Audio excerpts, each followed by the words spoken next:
Good morning po mga kabaryo. Bali ngayong araw po pupunta po tayo sa bukid, maglilis tayo. Kasama natin yung yung isang bayo ko. Itutuloy namin yung pag-grass cutter. At subukan naming tapusin. Tapos magtanim na rin tayo ng mga gulay doon. Kasi maganda po yung panahon ngayon, umiinit. Tara na po mga kabaryo.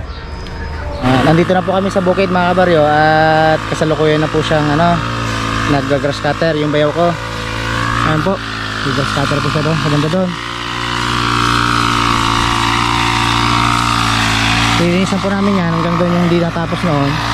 Tapos hanggang doon sa baba lilinisan din namin yan para hindi masyadong madamo. Kala ko yung siyang naglilinis.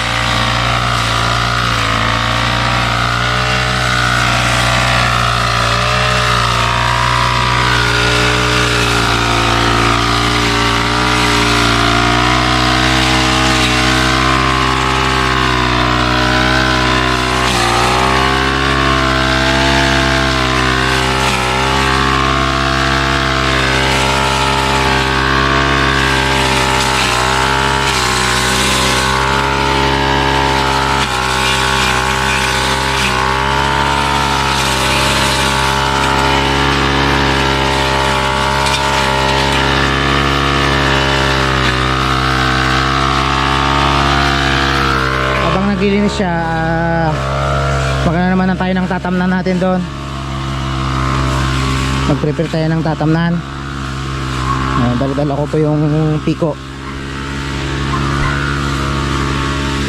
So dito naman tayo magtatanim mga baryo. Dito kasi may balag siya, may tatanim tayong mga sitaw sa mga talong yan. Linisan natin to kasi may mga tanim na tong konti kaso hindi po malago.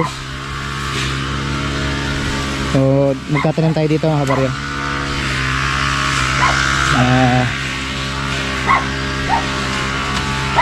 Din lang natin yung itak. Maglinis tayo doon. So yan mga kabaryo, simulan na natin maglinis po dito.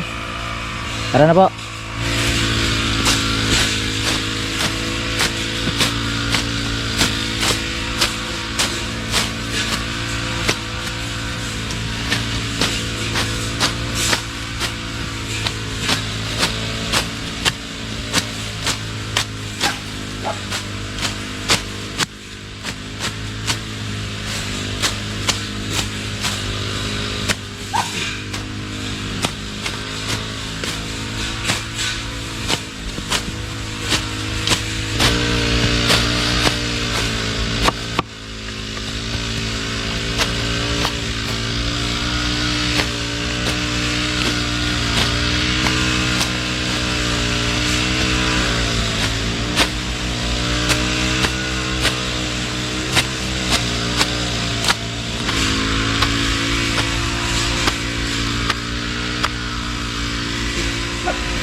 Kayo naman po ang mag-grass cutter mga kabaryo. Katapos ng sibayo ko, ako naman. Grass cutter muna tayo.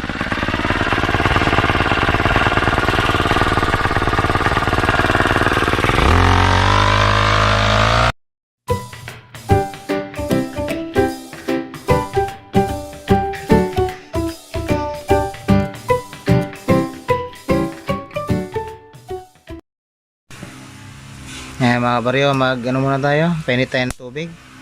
Pang kape, merienda mamaya. Wala tayong gasol dito sa bukid, mga kabaryo. Puro lang puro kahoy lang. Hindi uso dito ang gasol sa bukid. Painit muna tayo, pang kape. So yan mga kabaryo, katapos lang namin magkape. Natapos na namin dun sa isang parte, yun po, doon. Tapos na yun hanggang doon sa dulo. Ayun, at tinutuloy na naman ni Bayo yung isa dito naman sa may sagingan. Kasi kailangan malinisan din para malang kaagaw yung mga saging po sa nutrisyon. Ayan, kailangan tanggalin yung dito kasi nasa taklaban yung saging. Ito tanggalin natin mga kabaryo to. Tanggalin natin yan. Ayan, si Bayawan dito ano siya, grass cutter siya dito sa kabila.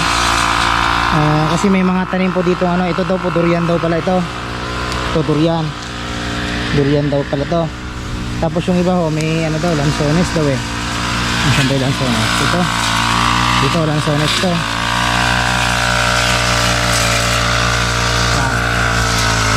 Lansones daw yan. Saka may saging, saka may mga kalamansi at citrus. So lilinisan lang po niya. Ito mga kabaryo, nagsasayang na naman tayo ng tanghalian natin. Nagsayang muna tayo ng ano, bigas. Ganito po talaga dito sa bukid mga kabaryo. Hindi huuso ang ano, gasol. Kita niyo naman no.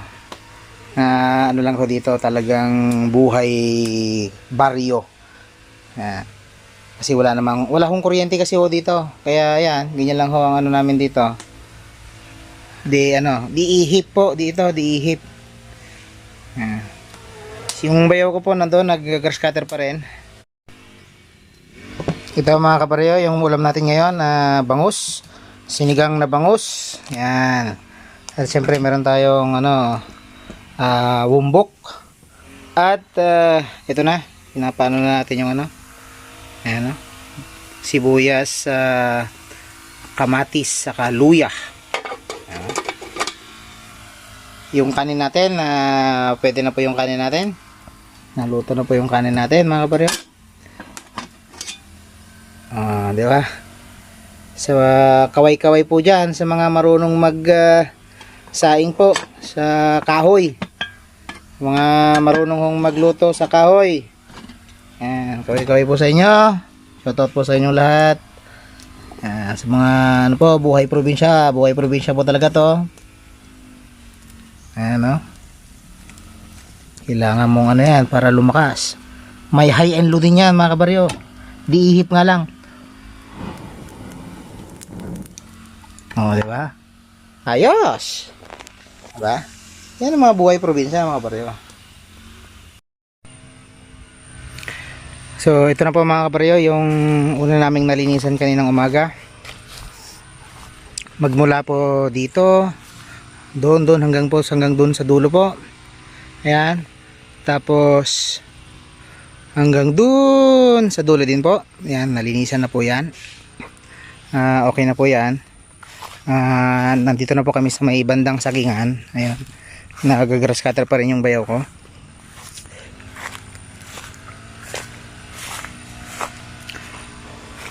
At ito naman po yung pagtatamnan ko. Baka bukas na po tayo makakapagtanim ng ito. Dito natin tatanim yung ating ang bala ko po ampalaya. Ampalaya saka sitaw. Ayan, dito po.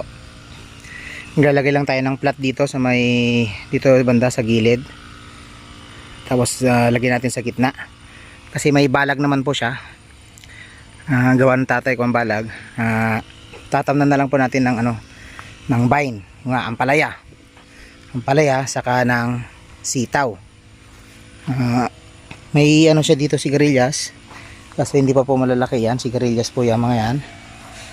Parang kinain nga yata ng kambing itong mga to dahil nawala yung mga dahon. So tatamnan natin ng ibang gulay. At balik tayo doon kay bayaw. Ito may bakod po yung ano sa may sagingan dahil may alagang pong kambing yung tatay ko. Ayan, binakuran niya. Ito may gate pa oh. Ayan. Pasok tayo. Ito daw ho, ano yata, hindi yata to. Ang sabi lansones daw ito.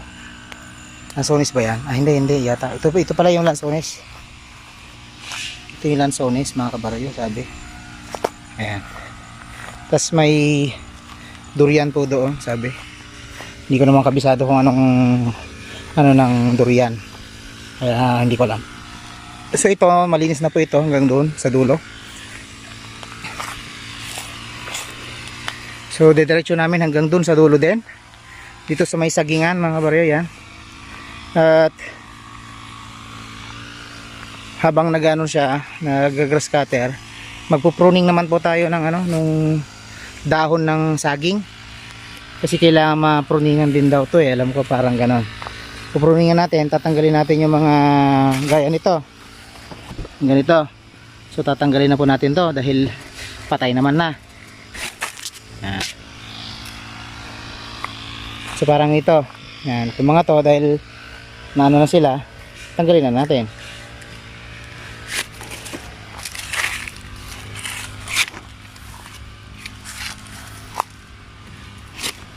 Yan. So magpupruning lang tayo mga kabaryo. Yung bayaw ko nandun, nag-grass cutter dun banda dun. Yan. So ayos naman na po ito, nalinisan na po yan. At yung kanina natanggal ko na rin yung naka-laylay po na kawayan doon kasi nahaharangan niya po yung saging. Natanggal ko na rin po yon. Ayan. So ito tatapusin yan hanggang doon sa dulo. Tapos siguro lilipat kami hanggang dyan, banda yan. Dahil medyo masukal din dyan, tatanggalin namin yung damo. Tapos baka po bukas doon naman po sa kabilang ano, sa mga rambutan saka sa kalamansihan.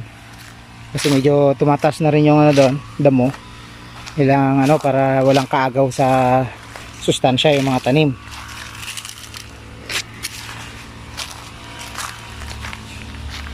Itong may mga iba ho na malalaki na, meron po yung iba na maliliit pa rin po na ano, saging.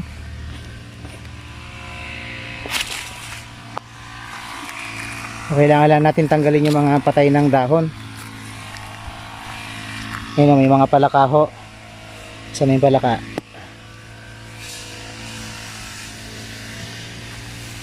Ayan po oh. Ayun yun, natatalo. Nagambala, maliit lang siya.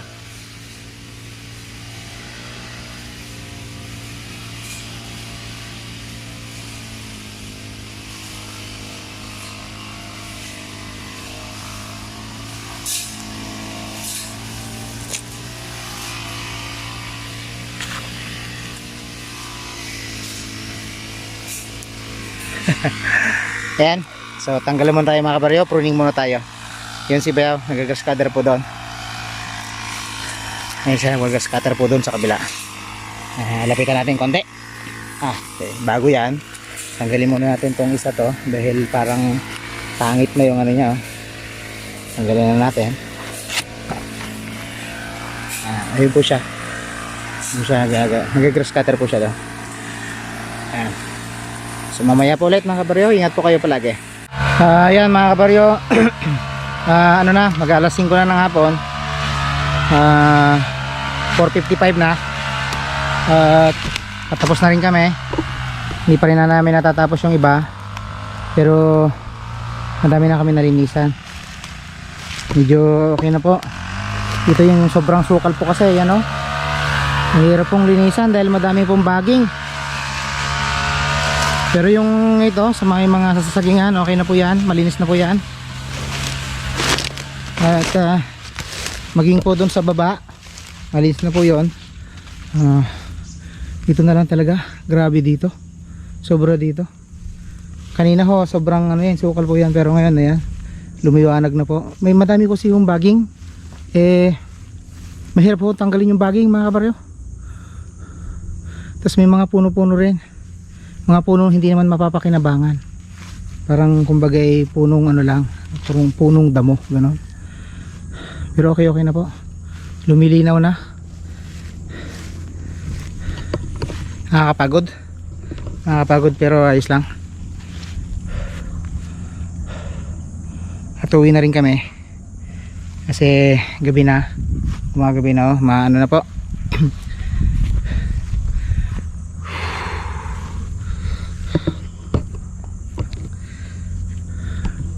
Ganda na po tayong mauwi mga kabaryo dahil anong oras na.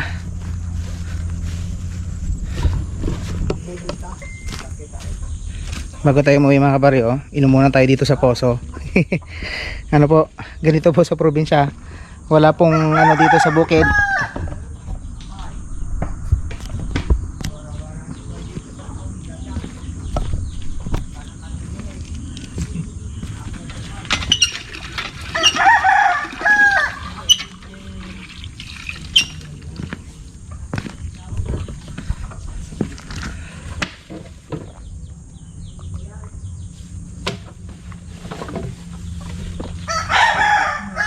sa bahay na mga kabaryo at nakaligo na rin tayo. Nakakapagod po, nakakapanibago. At sakto lumakas yung ulan. Kawin naman natin. Dito na rin natin tatapusin yung video mga kabaryo. Pero bago yan, shoutout po muna tayo. Shoutout po sa mga sumusuporta pa rin sa atin at sa mga palagi pong nanonood sa atin. Ito po sila.